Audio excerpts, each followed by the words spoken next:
I never meant for it to happen like this. How did you mean for it to happen? I hate that shit. Thank you for saying that, Gerald. Did you mean for me to find out in January when you get me the divorce papers? Were you going to tell me before or after you filed for divorce? She didn't answer.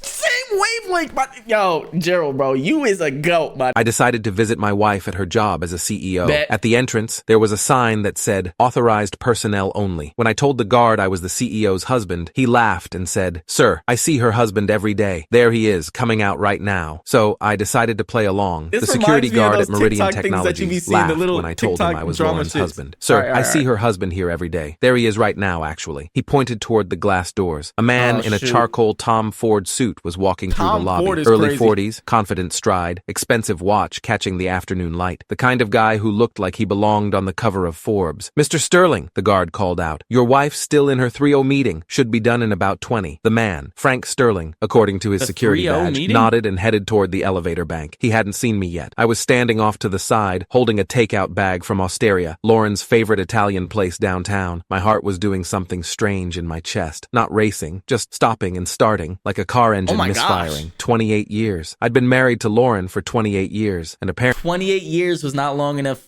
It wasn't long enough. Actually, you can get cheated on tomorrow. Okay, whatever relationship y'all are in right now, you can get it on. You can get cheated on tomorrow. I'm just kidding, bro. I would never put that on my worst enemy. I'm not even gonna lie to you. Getting cheated on is not something I would put on my worst enemy. Wishing death is also something I would not put on my worst enemy. Everything else, though. Apparently, she had another husband at work. Frank pressed the elevator button, pulled out his phone, started scrolling. Every instinct I had screamed at me to confront him, to walk over there and ask him what the hell he thought he was doing, calling himself my wife's husband, to make a scene, Crazy. to demand answers. But something stopped me. Maybe it was the way the security guard had said it, so casual, so certain, like it was common knowledge, like everyone knew, everyone except me. You know what? I said to the guard, keeping my voice steady. I think I have the wrong building. I'm looking for Gerald Pharmaceuticals, not Meridian Tech. The guard looked confused. You said you were Mrs. Sterling's husband. I said I was a friend of the family. Gerald's my name. Must have gotten my wires crossed. I forced a laugh. Been a long day. I set Wow. the takeout bag on the security desk. Actually, could you make sure Lauren gets this? Just say Gerald dropped it off. Family friend. The guard shrugged. Sure thing. I walked out before my Dang. legs could give out. I'd been married to Lauren since 1996. Met her This is literally like an audio representation of he gonna cry in the car. when we were That's both all I'm 23. thinking of, Me, bro. fresh out of my accounting degree, her finishing her MBA at Northwestern. She was brilliant, ambitious, the kind of woman who made plans in 5-year increments and actually followed through. That's I was the crazy. steady one, the practical one, the guy who managed our finances, kept our home running, made sure the bills were paid and the retirement accounts were funded. Lauren always said I was her foundation, that she I mean, there's nothing wrong with that, bro. This is 2026 now, bro. We in the big 2-6, bro. could take risks You can in be a her stay-at-home career because she knew husband, I'd bruh. keep everything stable at home. She'd climbed fast, director at 30, VP at 35, CEO of Meridian Technologies at 43, a tech company specializing in bad. AI-driven logistics software. She'd turned it from a struggling startup into a $200 million operation in 8 years. I was proud of her. Now, let's not forget that this is a real story. So damn proud. I'd supported every late night, every business trip, every weekend she spent reviewing financials instead of going to dinner with me. Because that's what you do when you love someone. You support their dreams. It's a We true didn't have fact. kids. Lauren had never wanted them. Said they'd derail her career trajectory. I'd been disappointed at Not wrong. first, but I'd accepted it. Her career was her baby. I understood that. Or I thought I did. Now I was sitting in my car in the Meridian Technologies parking lot, hands gripping the steering wheel, trying to process what I'd just seen. Frank You know, it's crazy, bro. You wasted all those years of your life. Now, as a man, you cool, bro. You find you a little 30, 35-year-old woman, you can still have some kids. But if you find someone your age, because I'm assuming you're also around that 43-year-old range, it's still possible, I think, but it's not safe for a woman to have a baby at that old or at that age. So, yeah, bro, I don't know, man. Sterling, Lauren's VP of operations. I'd met him exactly once at a company holiday party 2 years ago. Tall guy, charismatic. Lauren had introduced him as one of my rising stars and spent most of the evening talking shop with him while I made small talk with the other spouses. I'd thought nothing of it. Why would I? I trusted my Damn. wife. But the security guard had called him Mr. Sterling. Had said he saw Lauren's husband every day. Not boyfriend, not a fair partner. Husband. I didn't go home right away. Couldn't face the empty house, the one I'd spent the day cleaning, the one where I'd made made Lauren's favorite lasagna for dinner, the one where I'd been planning to surprise her with tickets to see Hamilton next month for our anniversary. Damn. Instead, I drove to a coffee shop 3 blocks away and sat in a corner booth with a black coffee I didn't drink. My phone buzzed at 6:47 p.m. Lauren, working late again. Don't wait up. Love you. I stared at that message for a long time. Love you. Ugh. Not, bro. I don't think y'all real. I mean, maybe some of y'all do. Maybe some of y'all do. But like the love you with no I at the front of it is like mad hurtful, bro. That shit is mad fucking hurtful, bro. Did she actually love me? Or was I just, the backup plan? The safety net? The guy who paid half the mortgage while she lived a double life? I typed and deleted a dozen responses before settling on, okay, there's lasagna in the fridge. 3 dots appeared, disappeared, appeared again. You're the best. See you late tonight. I put my phone face down on the table and tried to breathe. Lauren came home at 11:23 p.m. I was in the living room pretending. Nigga, I would have been out the house, bro. Making her wonder where the fuck I am at. To read a book. Actually, I'd been staring at the same page for 3 hours. Hey, she said, dropping her bag by the door. She looked tired, hair slightly mussed, lipstick faded. How was your day? I asked. Lipstick faded. Maybe from all of the kisses she gave Mr. Sterling. And not you, nigga. Asked. My voice sounded normal. I was surprised by that. Exhausting. Back-to-back meetings all afternoon. Board presentation at 4. Then Frank and I had to go through the Q3 projections. Frank Sterling? Yo. She headed to the kitchen. Did you say there's lasagna? Yeah, in the fridge. I listened to her move around the kitchen, the microwave humming, the refrigerator opening and closing, the familiar sounds of my wife existing in our home. Our home. Was it even our home anymore? Or had that become a lie too? She came back with a plate of reheated lasagna and sat in the armchair across from me. Don't even sit next to you, bro. In the armchair. Is perfect. I'm starving. I actually stopped by your office today, I said casually. Brought you lunch from Osteria. She paused mid-bite, just for a second, a tiny hesitation that most people wouldn't notice. But I'd been married to her for 28 years, I noticed. You did? I didn't get anything. I gave it to Frank Sterling. Figured he could pass it along. Oh, she took another bite, chewed, swallowed. He didn't. I gave it to Frank Sterling. Did you not just catch him say Frank Sterling? Mention it. Maybe it got lost in the shuffle. Busy day, you know. She was lying. Perfectly. Not a single crack in her composure. How is Frank? I asked. Nice guy? He's great. Best VP I've ever worked with. Really gets the vision, you know. We're in sync on pretty much everything. In sync. That's good. Important to have a strong working relationship. Absolutely. She smiled at me. The same smile I'd fallen in love with 28 years ago. Thanks for trying to bring me lunch, though. That was Nasty sweet. Anytime. work. We sat there for a while. Her eating lasagna. Me pretending to read. Like a normal married couple on a Tuesday night. Except nothing was normal anymore. I waited Nasty until work. she was asleep. Lauren always slept deeply. Years of running on caffeine and adrenaline had trained her to shut down completely when she finally crashed. By midnight, she was out cold. I went to her study. The door was never locked. Why would it be? I was her husband. She trusted me. Her laptop was on the desk, closed but not locked. I knew her password. Trusting someone when you're cheating is it's kind of ironic, don't you think? Like, it's kind of ironic. Had known it for years. It was our wedding date, 061596. I opened the laptop, my hands shaking slightly, feeling like a criminal in my own home. Her email was already open, thousands of messages. I didn't know where to start, so I started with her calendar. The appointments looked normal at first glance. Meetings, board calls, conferences. But then I started noticing patterns. Dinner with F, 7 p.m. at Il Posto. That was 2 weeks ago. Il Posto was a romantic Italian restaurant in the West Loop. Candlelit tables, live piano music, not a place you take your VP for a business dinner. Weekend retreat, Grand Geneva Resort scheduled for last month. I scrolled to the resort's website, $450 a night for the suites. Lauren had told me it was a women's leadership conference. I pulled up her credit card statements, found the charge for Grand Geneva, 2 rooms, both on the corporate card. No, wait, 1 room. The other charge was canceled. 1 room, 2 people. My stomach dropped. I kept digging, found more dinners, more trips, a pattern spanning back nearly 3 years, but it was all coded, all deniable. Business dinners, corporate retreats, team building exercises. Except Frank's name appeared on every single one.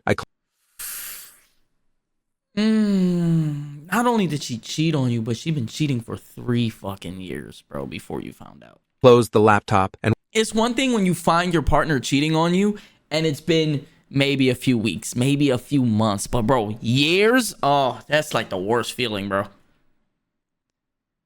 Because I've seen some horror stories where it's like not just 3 years this nigga been cheating on somebody, or this person found out their partner was cheating on them. It was like 10 years later they found out their partner was cheating on them for 10 straight years. Like, Went to the bedroom, stood in the doorway watching Lauren sleep. She looked peaceful, innocent. I'd trusted her completely, never questioned, never doubted, and she'd been lying to me for 3 years. Nasty. The next morning, I called in sick to work. First time in 6 years. I was a senior accountant at Monroe & Associates, a mid-sized firm in the Loop. Good job, stable, boring. The kind of career that pays the bills but doesn't make for interesting dinner party conversation. Lauren made 3 times what I made. I'd never resented that. Her success was our success. Yeah, see, I feel so bad for him, bro. This is a guy with his head screwed on straight. He's not one of those red pill dudes talking about oh, my woman makes more than me, I can't be with her. Nigga, who am I to judge if my girl make more money than me? If we both making money and we comfortable and she making more, hey. Or so I thought. After Lauren left for work, kissing my forehead and telling me to feel better, I started really digging. I went through every drawer in her study, every file cabinet, every box in her closet. In the back of her jewelry drawer, hidden under a tangle of costume necklaces she never wore, I found a key, just a key, silver, standard apartment key, no label, but attached to it was a keychain tag with an address, Harbor View Apartments, Unit 214. Harbor View was a luxury apartment complex in River North. I'd driven past it dozens of times. 30-story building, floor-to-ceiling windows, the kind of place where a studio started at $2,500 a month. I grabbed the key and drove there. The parking garage had spaces marked with unit numbers. Space 214 had a black Mercedes GLE parked in it, Frank Sterling's car. I recognized it from the company parking lot. My hands were shaking as I took the elevator up to the second floor. Found Unit 214. He goes inside and the guy's like, hey, what are you doing? I thought you were going to work. Whoa!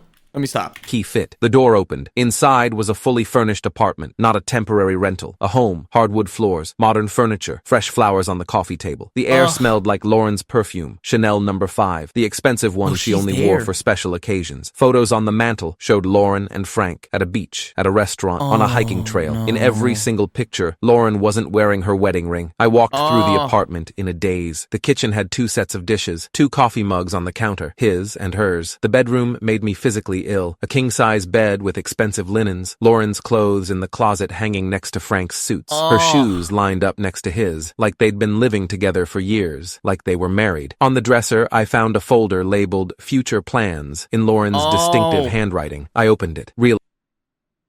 Future plans.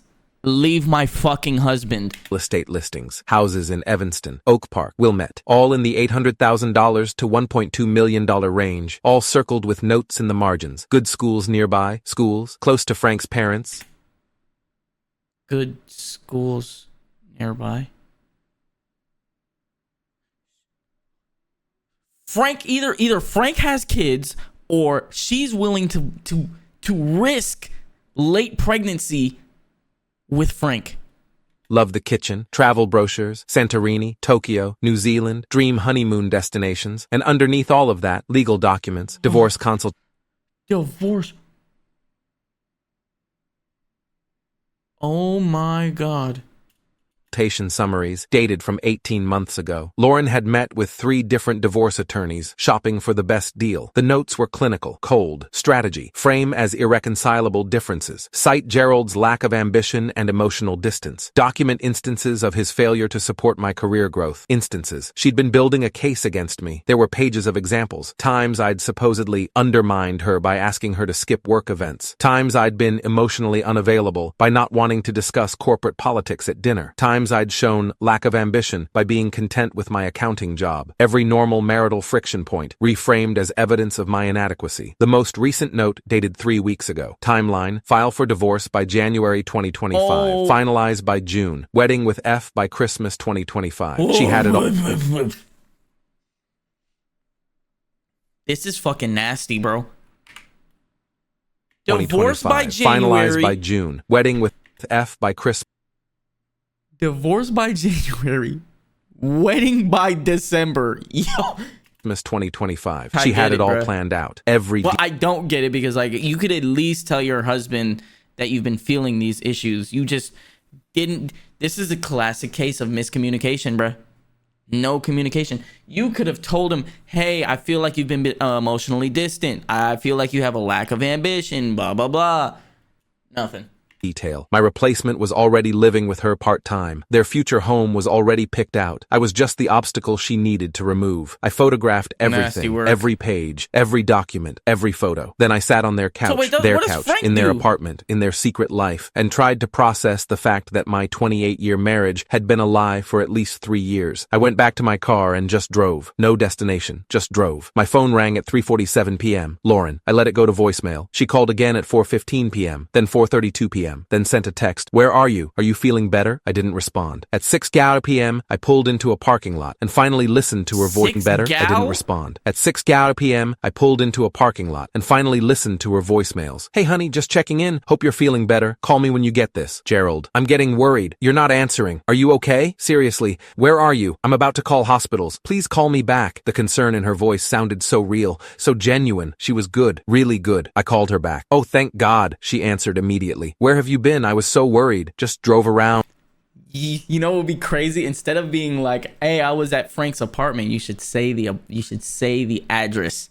You should be like, yeah, I was at 200 and I was at I forgot the address, so I'm gonna make some shit up. Yeah, I was at 369 Ridge Lane, apartment 214.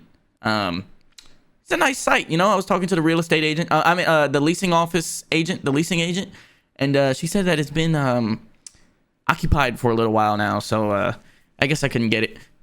Needed to clear my head. I'm fine. You scared me. Are you coming home? Home. What a joke. Yeah, I'll be there soon. Good. I'm leaving work early. I'll pick up Thai food on the way. Your favorite. My favorite. She still remembered my favorite food. Still pretended to care about the small details. Sounds good. Love you, she said. Yeah, I replied. You too. I hung up before she could hear the crack in my voice. That night, we ate Thai food at our dining room table. Lauren told me about her day. Some crisis with a client, a difficult board member, the usual corporate drama. I nodded in the right places, made appropriate comments, played the role of supportive husband, all while knowing that in a few months, she planned to divorce me and marry Frank Sterling. After dinner, she suggested we watch a movie. We settled on the couch, her head on my shoulder, just like we'd done 1,000 times before. Except now I could smell her perfume, the expensive one, and I knew she'd been at that apartment today, living her other life with her other husband. Gerald, she said, during a quiet moment in the movie. Yeah? Are we okay? You seem distant. Distant. That word from her notes. Part of her case against me. I'm fine, just not feeling great still. Okay. She squeezed my hand. Let me know if you need anything. I will. We finished the movie, went to bed. She fell asleep almost immediately, curled on her side. I lay awake until 3 a.m., staring at the ceiling, planning my next move. The next morning, I called in sick again. Lauren left for work at 7:15 a.m., kissing my forehead and telling me to rest. The second she was gone... Now, hold on, buckaroo. Slow your roll. Don't lose your fucking job over this now.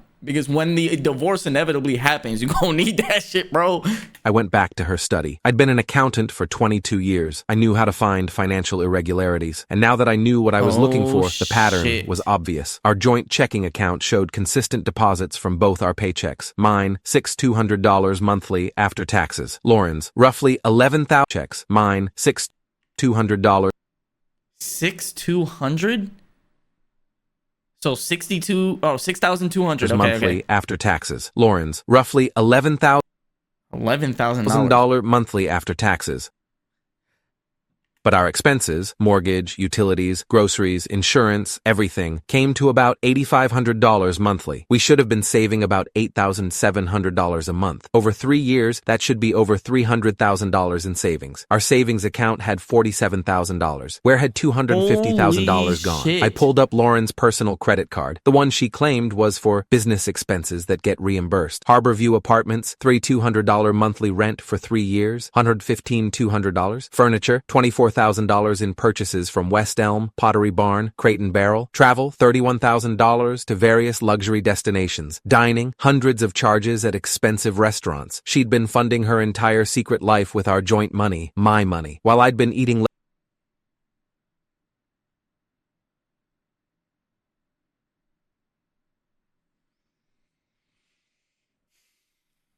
This is why I'm not doing joint accounts.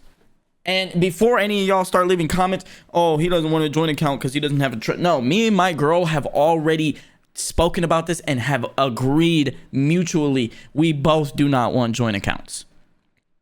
We'll have one account that belongs to either me or her where we both put money into for our bills. You're not doing joint, nigga.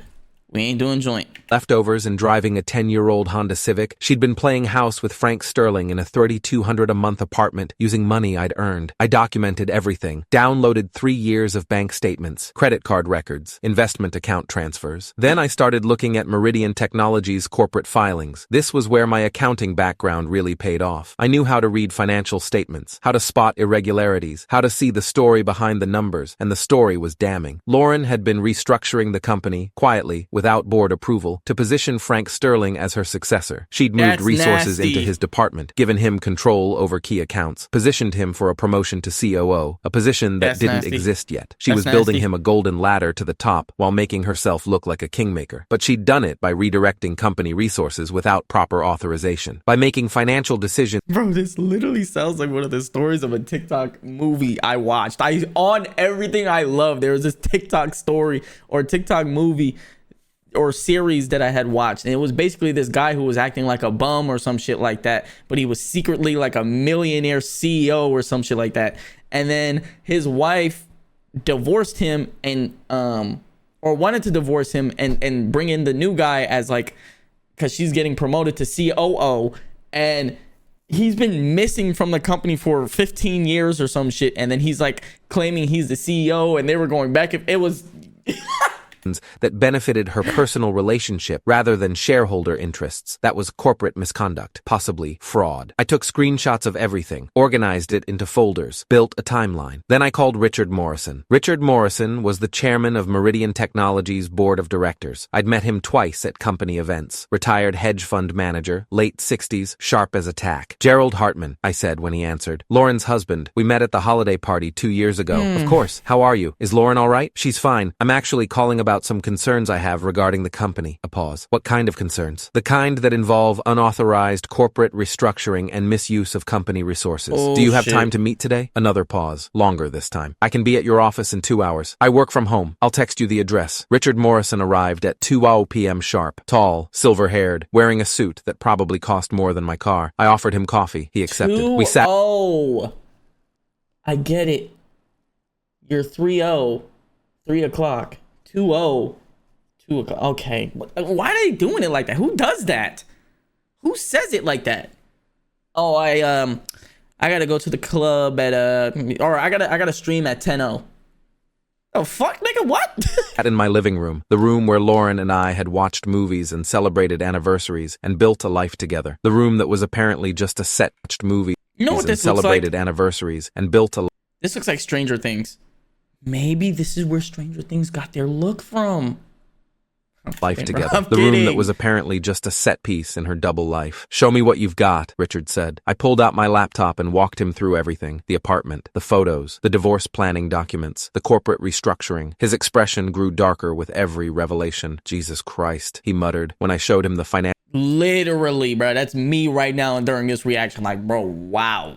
irregularities. It gets She's worse been as it redirecting goes. capital expenditure budgets without board approval, as far as I can tell, and specifically to benefit Frank Sterling's department. Why would she do that? I pulled up the photos from the apartment. Richard's jaw tightened. They're having an affair? More than that. They're living together part-time. She's planning to divorce me and marry him, and she's been positioning him to take over the company. That's a massive conflict of interest. She has a fiduciary duty to the board, to the shareholders. He stopped, ran a hand through his hair. Do you have copies of all this? Everything's in this folder. I handed him a USB drive. Bank records, corporate filings, photos, timeline, all of it. I need to call an emergency board meeting. I figured. He stood up. Gerald, I'm sorry for what she's done to you personally, but also, thank you. If this had gone unchecked much longer, the damage to the company could have been catastrophic. I'm not doing this for revenge, I said, though that was partly a lie. I'm doing it because it's the truth, and I'm done pretending not to see what's right in front of me. Richard shook my hand. I'll be in touch. Lauren came home at 6:15 p.m., Oh, boy. earlier than usual. I was making dinner, chicken stir-fry, something simple, when she walked in. One look at her face told me Richard had already called the emergency board meeting. You son of a bitch, she said. Her voice was shaking. You called Richard Morrison? My own husband is trying to destroy my career? I kept stirring the vegetables. Didn't turn around. I shared some information I thought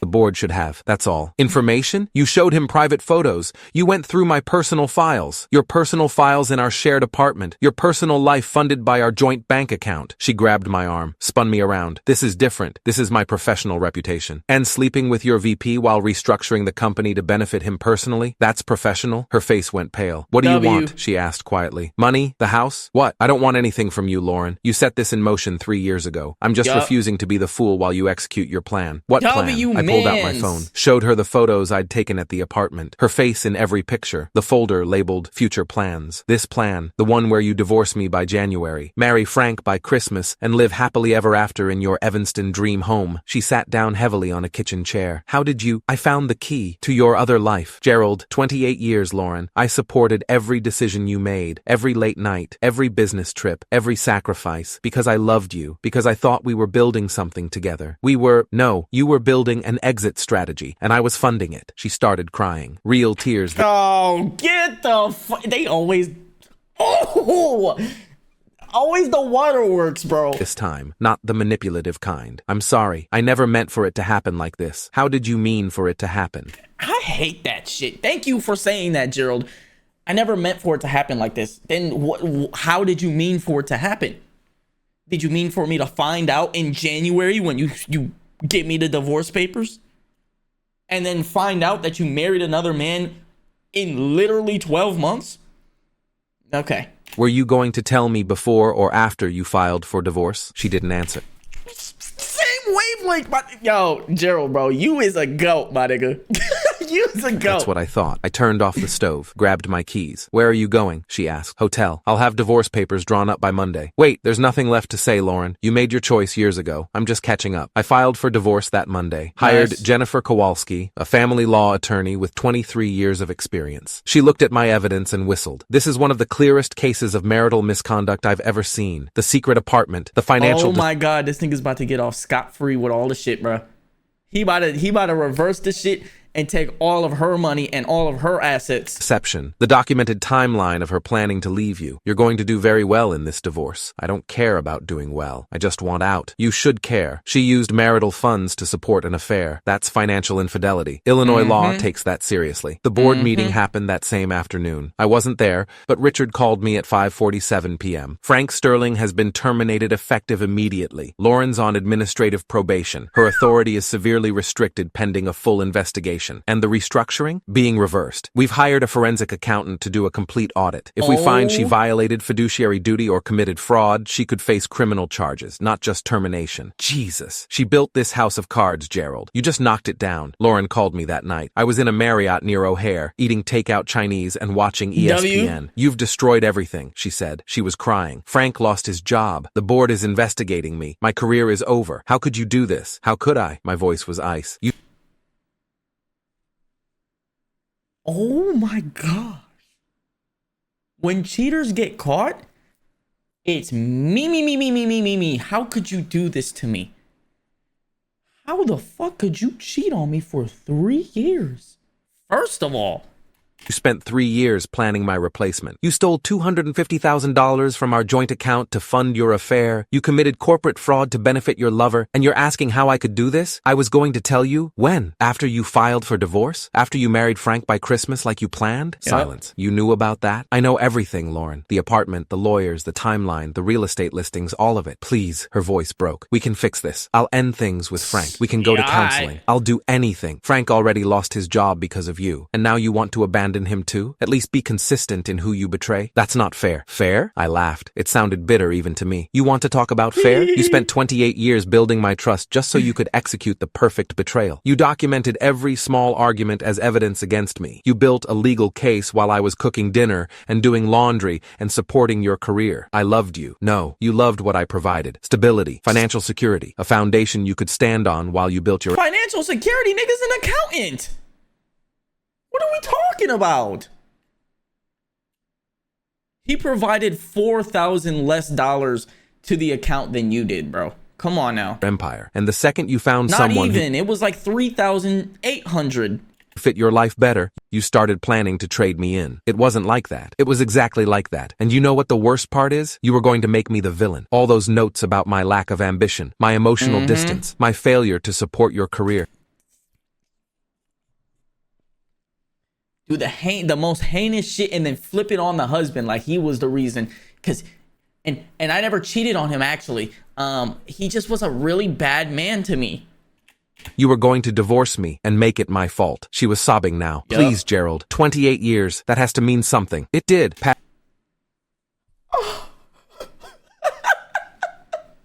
Please, Gerald, 26 years, that has to mean something. 28 years, it has to mean something. Why did you cheat on me then? If 28 years has to mean something, why the fuck did you cheat on me then? That's what I fucking thought. Past tense. You killed it when you got the key to apartment 214. I hung up. She tried calling back 6 times. I blocked her number. The divorce took 4 months. Lauren fought it initially, but Jennifer was right. The evidence was overwhelming. I got the house. She got to keep her car and her damaged reputation. The board investigation concluded that Lauren had violated her fiduciary duty by restructuring the company to benefit her personal relationship. She was forced to resign in March 2025. No golden parachute, no generous severance. Just gone. Frank Sterling filed a lawsuit against both Lauren and Meridian Tech, claiming wrongful termination. It was dismissed. Turns out having an affair with your CEO and benefiting from unauthorized corporate restructuring is actually a fireable offense. Last I heard, they broke up 3 months after everything collapsed. Frank blamed Lauren for ruining his career. Lauren blamed Frank for not being worth the sacrifice. Neither of them took any responsibility for their own choices. I sold the house in June. Too many memories, too many ghosts. Bought a condo in Lakeview. Smaller, simpler. Mine. Started dating again in August. Nothing serious, just testing the waters, learning to trust again. It's slow going. My therapist, Dr. Sarah Chen, clinical psychologist with 18 years of experience, says that's normal. That betrayal trauma takes time to heal, that I shouldn't rush it. I'm not rushing anything anymore. One day at a time, one choice at a time, one truth at a time. I ran into Lauren once, about 8 months after the divorce finalized. She was at Whole Foods, looking at organic vegetables. She'd lost weight, looked tired. Our eyes met. She froze. I nodded, kept walking. She didn't follow me. Part of me wondered if I should feel sorry for her. She'd lost everything, her career, her relationship, her reputation. But then I remembered apartment 214, the folder labeled future plans.